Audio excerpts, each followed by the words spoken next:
제 인생에 다시는 없을 것 같던 사랑 때문에 인생의 크나큰 위기를 겪었습니다. 아직도 그때만 생각하면 캄캄한 어둠 속에서 나를 기다리고 있던 그의 모습이 떠올라 심장이 터질 듯한 공포를 느낍니다. 운명이라 믿었던 사랑이 악몽으로 변해버린 순간, 누구라도 마음이 무너지는 경험을 할 것입니다. 왜냐하면 기다려왔던 사랑에 대한 상처는 더욱 깊어지기 때문입니다. 여러분, 사랑은 나이에 상관없이 우리를 찾아올 수 있습니다. 사랑은 때로 우리에게 달콤한 설렘을 주지만 그 사랑이 잘못된 방향으로 흐를 때는 결단을 내리는 용기가 필요합니다. 저도 그 용기를 내기까지 오랜 시간이 걸렸지만 그 선택이 결국 저를 구해주었다고 믿습니다. 혹시 제 이야기를 듣고 계신 여러분 중에도 저와 같은 경험을 하신 분들이 있다면 부디 자신을 위해 용기를 내시길 진심으로 바라는 마음에서 이야기를 시작하겠습니다. 제 이름은 박미영입니다. 65세 자식 둘을 둔 평범한 엄마입니다. 남편은 3년 전에 갑작스러운 뇌출혈로 먼저 세상을 떠났고 자식들은 모두 성장해 제 곁을 떠나 각자의 삶을 살아가고 있습니다. 남편과 사별한 후 저는 외로움과 싸우며 홀로 지내고 있었습니다. 아이들도 물론 자주 전화하고 가끔 찾아오긴 했지만 그래도 빈집은 너무나 적막했습니다. 어느 날 친구의 소개로 한 남성을 만나게 되었습니다. 그분은 저보다 3살이 많은 68세의 최동철 씨였습니다. 그는 젊은 시절 방탕하게 생활하다가 부인이 집을 나갔고 이후에 물려받은 부동산으로 돈을 많이 벌었다고 했습니다. 그는 혼자 생활하며 자식들과도 자주 연락하지 않는다고 했습니다. 우리는 첫 만남에서부터 많은 이야기를 나눴고 비슷한 상처를 가진 덕분인지 서로에게 빠르게 마음을 열었습니다. 은퇴 후 혼자 지내며 느꼈던 고독과 쓸쓸함을 달래줄 누군가가 생겼다는 생각에 저는 다시 살아가는 의미를 찾았습니다. 우리의 연애는 아주 달콤하고 행복했습니다. 서로의 빈자리를 채워주고 소소한 일상 속에서 기쁨을 나눴습니다. 공원에서 산책을 하고 시장에서 함께 장을 보고 주말마다 여행을 다니는 게 너무 즐거웠습니다. 하지만 우리 연애가 자식들에게 알려지면서 문제가 생기기 시작했습니다. 제 딸은 저희 연애를 달가워하지 않았습니다.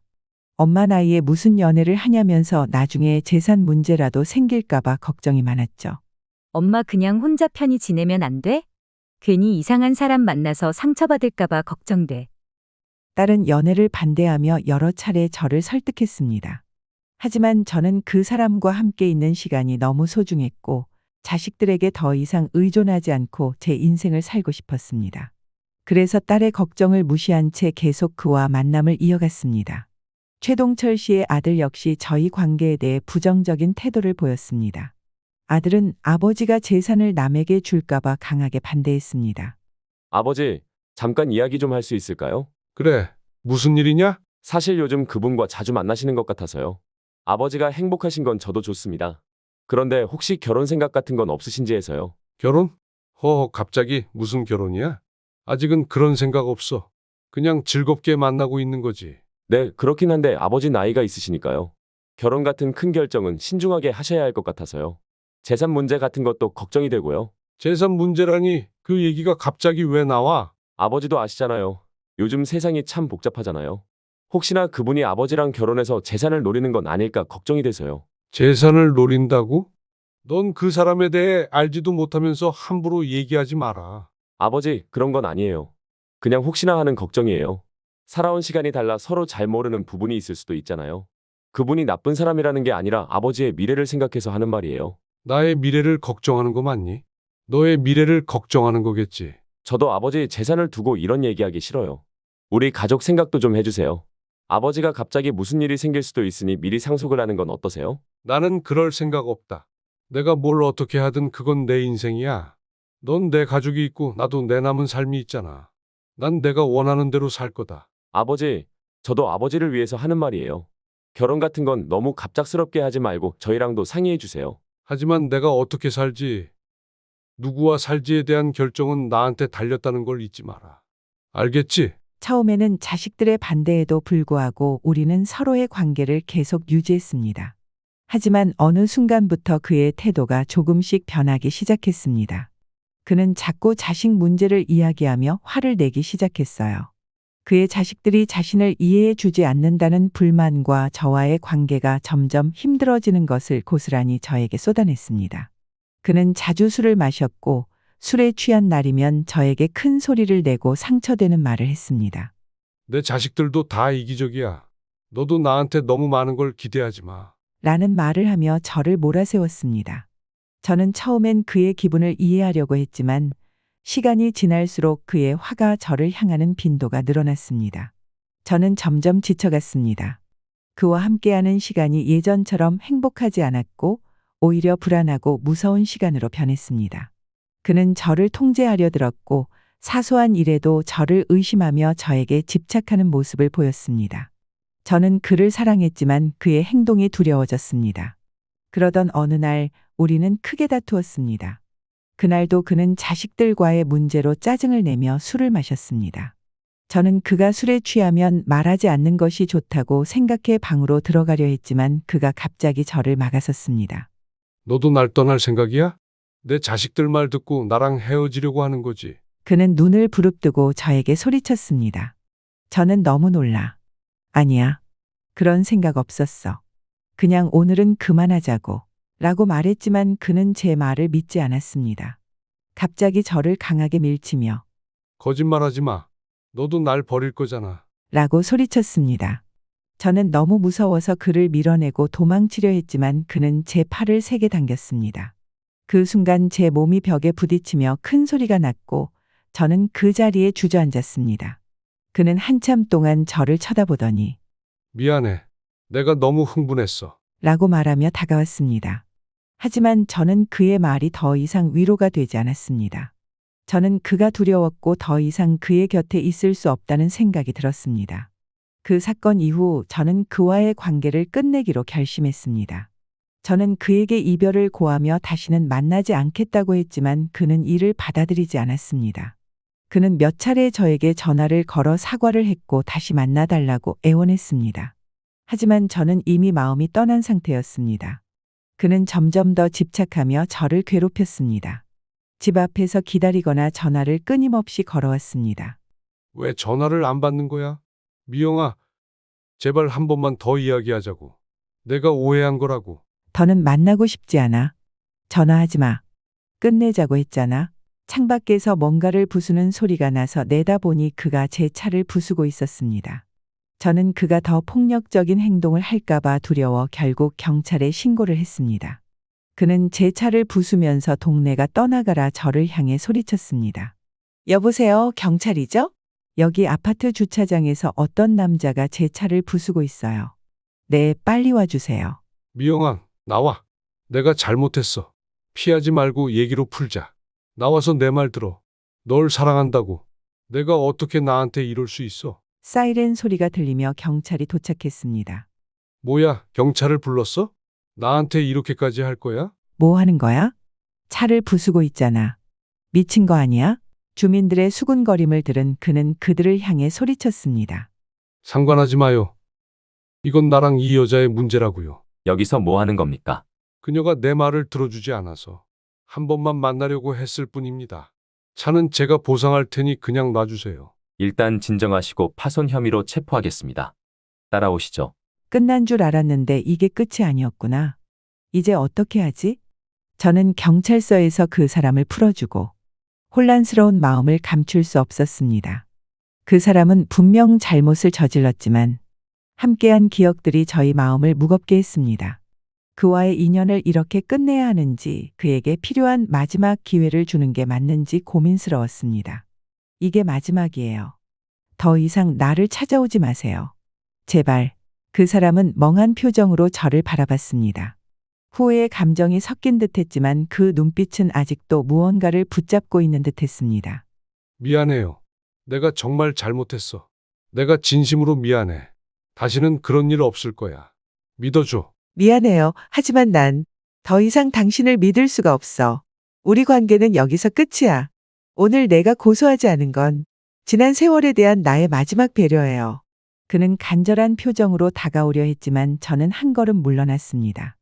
더는 이런 식으로 얽매이지 말아요.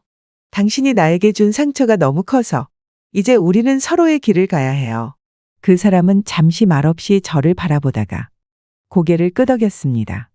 마치 더 이상 어떤 명분도 어떤 말도 소용없다는 걸 깨달은 듯했습니다. 알았어. 정말 미안해. 그렇게 우리는 서로 등을 돌렸습니다. 저는 마음 한켠이 무거웠지만 동시에 홀가분함을 느꼈습니다. 그에게 제가 마지막으로 줄 수 있는 건 기회가 아닌 끝이었습니다. 다시 그와 얽히지 않는 것이 저에게도 그에게도 최선이라 믿었습니다. 하지만 제가 얼마나 큰 착각을 하고 있었는지 깨닫는데 그리 오래 걸리지 않았습니다. 며칠 후 저는 친구와 카페에서 만나 대화를 나누고 있었습니다. 그 남자 어떻게 됐어? 고소 안 했다는 게 사실이야? 응, 그냥 풀어줬어. 잘못한 것만 맞지만 그 사람도 뭔가 바뀔 수 있는 기회를 줘야 할 것 같았어. 그가 다시 그런 짓을 저지르지 않길 바라는 마음도 있었고. 너도 참 너무 착하다. 하지만 정말 그 사람이 바뀔 수 있을까? 저는 커피를 한 모금 마시며 잠시 생각에 잠겼습니다. 사실 나도 모르겠어. 그 사람이 다시 찾아오거나 또 무슨 일이 생기면 그때는 확실히 조치를 취해야겠지. 하지만 이번엔 그냥 마음을 정리하고 싶었어. 어차피 이 관계는 끝난 거니까. 응. 내가 결정한 거니까 존중할게. 근데 혹시라도 다시 연락 오면 바로 경찰에 알려? 응, 약속할게.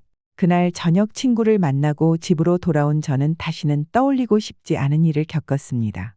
비번을 누르고 현관으로 들어서는데 집안에 누군가가 있다는 느낌이 들었습니다. 긴장한 마음으로 조심스럽게 집 안으로 들어섰습니다. 어디 갔다 오는 거야? 오래 기다렸잖아. 어떻게 여기? 왜 여기 있는 거예요? 저는 떨리는 목소리로 물었습니다. 우리는 이렇게 끝낼 인연이 아니야. 동철은 억지스럽게 미소를 지어 보였습니다. 저는 공포에 휩싸였습니다. 이제 그만해 주세요. 너는 나와 헤어질 수 없어. 그는 목소리를 높였습니다.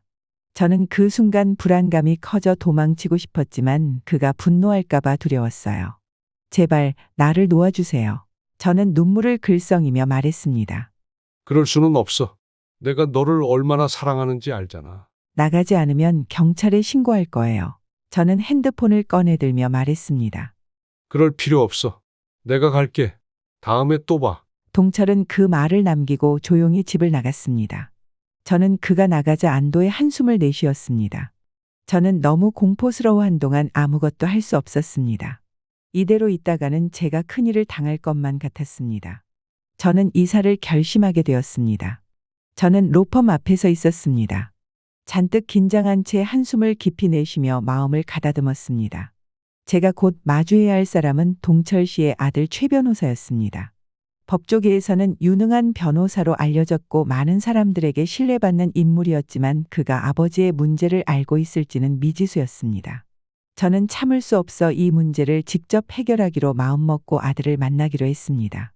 사무실 문 앞에 다다랐을 때 저는 잠시 멈춰섰습니다. 두려움이 밀려왔지만 이 대화를 피할 수 없다는 걸 알았습니다. 저는 문을 두드렸습니다. 들어오세요. 깊고 차분한 목소리가 들려왔습니다. 저는 문을 열고 최 변호사의 사무실 안으로 들어갔습니다. 그는 책상 뒤에 앉아 서류를 정리하고 있었습니다. 고개를 들어 저를 본 최 변호사는 의외라는 듯 눈썹을 살짝 찌푸렸습니다. 여기까지 무슨 일로 오셨나요? 그는 예의 바르게 인사하며 자리를 권했습니다. 하지만 그의 표정엔 약간의 경계심이 서려 있었습니다. 저는 그의 맞은편에 앉아 긴장을 풀려 노력하며 입을 열었습니다. 변호사님, 직접 뵙고 이야기해야 할 중요한 일이 있어서 찾아왔어요. 동철 씨, 그러니까 당신의 아버지와 관련된 문제입니다. 최 변호사의 눈빛이 순간 굳어졌습니다. 아버지와 관련된 문제라니 무슨 일입니까? 저는 잠시 말을 고르고 조심스럽게 이야기를 시작했습니다. 사실 동철 씨가 저를 스토킹하고 있습니다. 처음 연애를 할 때는 나에 대한 관심이라고 생각했지만 이별을 선언한 후부터 집착이 심해졌어요.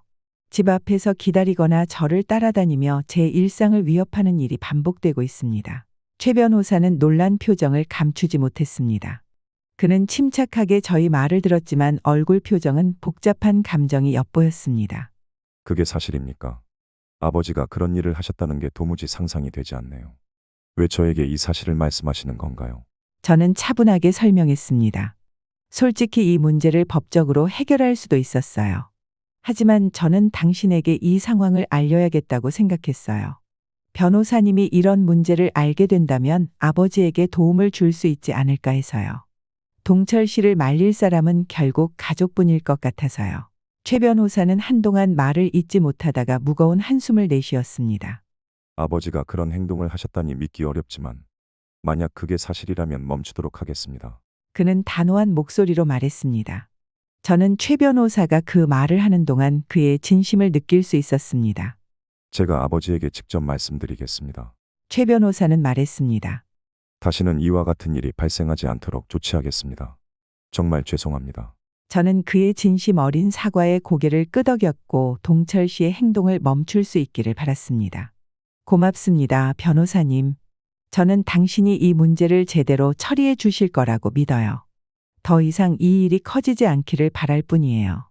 최 변호사는 고개를 끄덕이며 말했습니다. 당연히입니다. 제가 책임지고 이 문제를 해결하겠습니다. 다시 한번 죄송합니다. 아버지의 행동 때문에 이렇게 찾아오시게 한 것에 대해 깊이 사과드립니다. 우리의 대화는 끝이 났습니다. 저는 사무실을 나서며 그의 스토킹 행위가 멈추기를 바랐습니다. 최 변호사는 아버지의 문제를 책임지고 해결하겠다고 했습니다. 이제 제가 할 수 있는 일은 그의 말을 믿고 기다리는 일뿐이었습니다. 저는 로펌을 걸어 나가면서 처음으로 마음의 짐이 조금 가벼워지는 것을 느꼈습니다. 집으로 돌아온 저는 이사를 준비했습니다.